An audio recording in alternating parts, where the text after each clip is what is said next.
ಸಮಾರಂಭಕ್ಕೆ ಬಂದು ನಮ್ಮ ಆಸ್ಪತ್ರೆಯ ಸೌಲಭ್ಯಗಳನ್ನು ಕಣ್ಣಾರೆ ಕಂಡು ನಮ್ಮ ಆಸ್ಪತ್ರೆಯ ಸರ್ವಿಸಸ್ ಇನ್ನೂ ಹೆಚ್ಚಿನ ರೋಗಿಗಳಿಗೆ ದೊರೆಯುವಂತೆ ಪ್ರೋತ್ಸಾಹಿಸಬೇಕೆಂದು ಕೇಳಿಕೊಳ್ಳುತ್ತೇನೆ.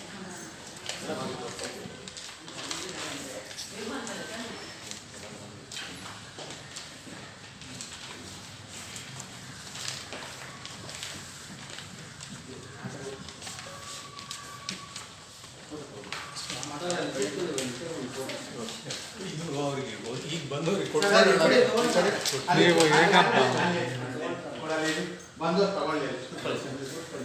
ಸಾರಿ ಎಸ್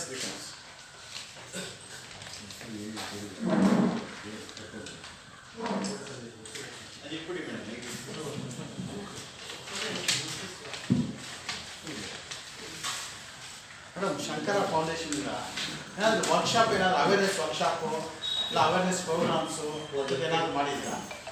ಅಂದರೆ ನಾವು ಪ್ರತಿಯೊಂದು ಪೇಷಂಟ್ ವಾಟ್ಸಪ್ ಗ್ರೂಪ್ ಕ್ರಿಯೇಟ್ ಮಾಡಿದ್ದೀವಿ ಸರ್.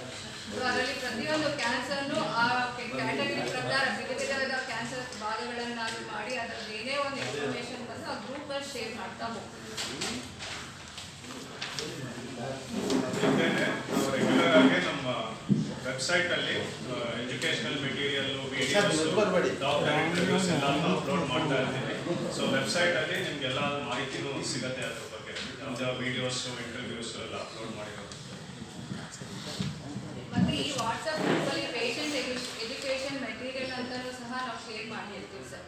ಈಗ ಒಂದು ಕೀಮೋಥೆರಪಿ ಅಂದರೆ ಏನು, ಅದರಿಂದ ಏನೇನಾಗುತ್ತೆ, ಯಾವ್ಯಾವ ಕಾಯಿಲೆ ಕೀಮೋಥೆರಪಿ ಕೊಡ್ಬೋದು, ಕೀಮೋಥೆರಪಿ ಆದಮೇಲೆ ಪೇಷಂಟ್ನ ಮನೇಲಿ ಹೇಗೆ ನೋಡ್ಕೊಳ್ಬೇಕು ಅನ್ನೋದು, ಮತ್ತು ಕ್ಯಾನ್ಸರ್ ಸರ್ಜರಿ ಪ್ರತಿಯೊಂದು ಸರ್ಜರಿಗೂ ಅದು ಇಂಡಿಕೇಶನ್ ಏನು, ಅದು ಪ್ರೀ ಅಂದರೆ ಆಪ್ರೇಷನ್ ಮುಂಚೆ ಪೇಷಂಟ್ ಹೇಗೆ ರೆಡಿಯಾಗಿ ಬರಬೇಕು, ಆಪ್ರೇಷನ್ ಸಮಯದಲ್ಲಿ ಏನಾಗುತ್ತೆ, ಆಪ್ರೇಷನ್ ನಂತರ ಮನೆಯಲ್ಲಿ ರೋಗಿ ಹೇಗೆ ನೋಡ್ಕೊಳ್ಬೇಕು ಅನ್ನೋ ಎಲ್ಲ ಇನ್ಫಾರ್ಮೇಷನ್ನು ಕನ್ನಡ ಮತ್ತು ಇಂಗ್ಲೀಷ್ ಲ್ಯಾಂಗ್ವೇಜಲ್ಲಿ ನಮ್ಮ ಬೇಗ ಅದು ವಾಟ್ಸಪ್ ಗ್ರೂಪಲ್ಲಿ ಶೇರ್ ಮಾಡ್ತೀವಿ.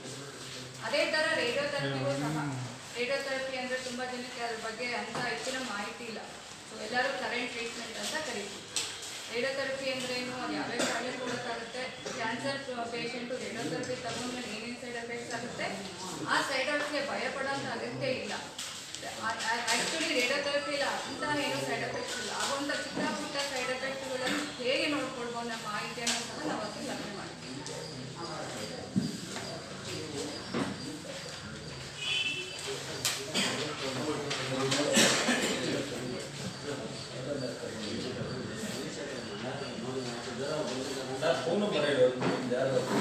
ಅದು ಪ್ರೆಸ್ ರಿಲೀಸ್ ಅಲ್ಲಿ ಇದೆ ಸರ್, ಪ್ಲಸ್ ಇನ್ವಿಟೇಷನ್ ಅಲ್ಲೂ ಇದೆ. ನನ್ನ ಹೆಸರು ಹರೀಶ್ ಅಂತ. ನಾನು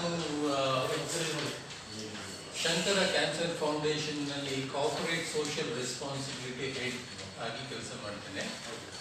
ಯಾವುದೇ ಪ್ರಶ್ನೆಗಳಿದ್ರೂ ಕಾಂಟ್ಯಾಕ್ಟ್ ಮಾಡಲಿಕ್ಕೆ ದಯವಿಟ್ಟು ನನ್ನನ್ನು ಮಾಡಿ. ಮತ್ತೆ ನಿಮ್ಮೆಲ್ಲರಿಗೂ 22ನೇ ತಾರೀಕು ದಯವಿಟ್ಟು ಬನ್ನಿ. ನಮ್ಮ ಕ್ಯಾನ್ಸರ್ ವಾರಿಯರ್ಸ್ ಮತ್ತು ಚಾಂಪಿಯನ್ಸ್ ಜೊತೆ ನಿಮ್ಮ ಸಂವಾದ ಇರಲಿ. ಅವರ ಸ್ಟೋರಿಗಳನ್ನು ನೀವು ಕೇಳಬೇಕು, ಅವ್ರ ಕಡೆಯಿಂದನೇ ಕೇಳಬೇಕು. ಬನ್ನಿ ಅಂತ ಹೇಳಿ ಈ ಇನ್ವಿಟೇಷನನ್ನು ನಿಮಗೆ ಕೊಡ್ತಾ ಇದ್ದೇವೆ. ದಯವಿಟ್ಟು ಬರಬೇಕು ತಾವೆಲ್ಲರೂ. ಬೇರೆ ಏನಾದರೂ ಪ್ರಶ್ನೆಗಳಿದ್ರೆ ಕೇಳ್ಬೋದು. ಸರ್ಗಳು ಇದ್ದಾರೆ, ಡಾಕ್ಟರ್ ಸರ್. ಸಾಧ್ಯವಾದಷ್ಟು ಇನ್ನು ಮುಂದೆ ಪ್ರಶ್ನೆಗಳನ್ನು ಕನ್ನಡದಲ್ಲಿ ಕೊಡಿ ಸರ್. ಹಿಂದ್ಗಡೆ ಕನ್ನಡದಲ್ಲಿ ಇದೆ, ಕನ್ನಡದಲ್ಲಿ ಇದೆ, ಹಿಂದ್ಗಡೆ ಇದೆ. ದಯವಿಟ್ಟು ಇದೆ. ಆ ತಪ್ಪು ಮಾಡಲ್ಲ ನಾವು, ಕನ್ನಡದಲ್ಲಿ ಮಾಡಿದ್ದಾರೆ. ಏನಾದರೂ ಪ್ರಶ್ನೆಗಳಿದ್ರೆ ಕೇಳಿ.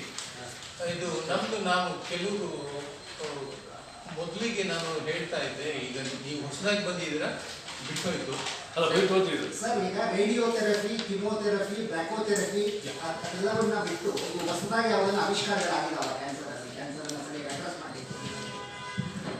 ಸರ್ಜರಿ ಸರ್, ಮೇನ್ ಆಗಿ 3 ಥರದ ಟ್ರೀಟ್ಮೆಂಟ್ ನಡೆಯುತ್ತೆ ಕ್ಯಾನ್ಸರ್ಗೆ. ಒಂದು ಸರ್ಜರಿ, ಎರಡನೇದು ಕೀಮೋಥೆರಪಿ, ಮೂರನೇದು ರೇಡಿಯೋಥೆರಪಿ.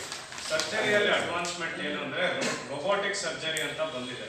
ಸೊ ಅದ್ರ ಮೂಲಕ ನಾವು ಏನು ಮಾಡ್ಬೋದು ಅಂದರೆ ತುಂಬಾ ಕಾಂಪ್ಲೆಕ್ಸ್ ಸರ್ಜರೀಸ್ನ ಕೂಡ ಬೇಗ ಪೇಷಂಟ್ ರಿಕವರ್ ಆಗಿ ಮನೆಗೆ ಹೋಗ್ತಾರೆ. ಮತ್ತು ಕಾಂಪ್ಲೆಕ್ಸ್ ಸ್ಟಾಕ್ಗಳನ್ನು ಆಕ್ಸೆಸ್ ಮಾಡೋದು ತುಂಬ ಸುಲಭ ಆಗುತ್ತೆ ರೊಬೋಟಿಕ್ ಸರ್ಜರಿಯಿಂದ. ಎರಡನೇದು ರೇಡಿಯೇಷನ್ ಅಲ್ಲೇ ಕೆಲವು ಅಡ್ವಾನ್ಸ್ಮೆಂಟ್ಸ್ ಆಗಿದೆ. ಅದರಲ್ಲಿ ಸ್ಟೀರಿಯೋಟ್ಯಾಕ್ಟಿಕ್ ರೇಡಿಯೋಥೆರಪಿ ಅನ್ನೋದು ಒಂದು ಭಾಗ. ಅದರಲ್ಲಿ ತುಂಬ ಆಕ್ಯುರೇಟ್ ಆಗಿ ಕಾಯಿಲೆ ಎಲ್ಲಿದೆಯೋ ಆ ಜಾಗಕ್ಕೆ ಹೈ ಡೋಸ್ ಕೊಟ್ಟು ವಾಸಿ ಮಾಡ್ಬೋದು. ಇನ್ನೊಂದು ಅಡ್ವಾಂಟೇಜ್ ಏನು ಅಂದರೆ ಮಾಮೂಲಿ ರೇಡಿಯೇಷನ್ ಬಂದ್ಬಿಟ್ಟು ನಿಮಗೆ 5ರಿಂದ 7 ವಾರವರೆಗೂ ಹೋಗುತ್ತೆ. ಇದು ನಿಮಗೆ 5 ದಿನ 3 ದಿನದಲ್ಲೇ ಮುಗ್ದೋಗುತ್ತೆ. ಸೊ ಪೇಷಂಟ್ ರಿಕವರಿನೂ ಕೂಡ ಬೇಗ ಆಗುತ್ತೆ, ಕ್ಯೂರ್ ರೇಟ್ಸು ಇಂಪ್ರೂವ್ ಆಗಿದೆ. ಕೀಮೋಥೆರಪಿಯಲ್ಲಿ ಏನು ಇಂಪ್ರೂವ್ಮೆಂಟ್ ಅಂದರೆ ಇಮ್ಯುನೋಥೆರಪಿ ಅಂತ ಹೇಳ್ತೀವಿ. ಇಮ್ಯುನೋಥೆರಪಿ ಅನ್ನೋದು ಒಂದು ಪರ್ಟಿಕ್ಯುಲರ್ ಟ್ಯೂಮರ್ಗೆ ಟಾರ್ಗೆಟ್ ಮಾಡಿ ಆ ಟ್ಯೂಮರ್ನ ಸಾಯಿಸೋ ಥರ. ಇದರಲ್ಲಿ ಅಡ್ವಾಂಟೇಜ್ ಏನಂದರೆ ಬರೀ ಟ್ಯೂಮರ್ಗೆ ಮಾತ್ರ ನಾವು ಟಾರ್ಗೆಟ್ ಮಾಡ್ತಿರೋದ್ರಿಂದ ಸೈಡ್ ಎಫೆಕ್ಟ್ಸ್ ಕಮ್ಮಿ ಇರುತ್ತೆ ಮತ್ತು ಕ್ಯೂರ್ ರೇಟ್ಸು ಇಂಪ್ರೂವ್ ಆಗುತ್ತೆ. ಸೊ ಈ ಥರ ಅಡ್ವಾನ್ಸ್ಮೆಂಟ್ಸ್ ನಡೀತಾ ಇದೆ. ಸರ್, ಈಗ ಮಾರ್ಟಿಲಿಟಿ ರೇಟ್ ಕಡಿಮೆ ಆಗ್ತಾ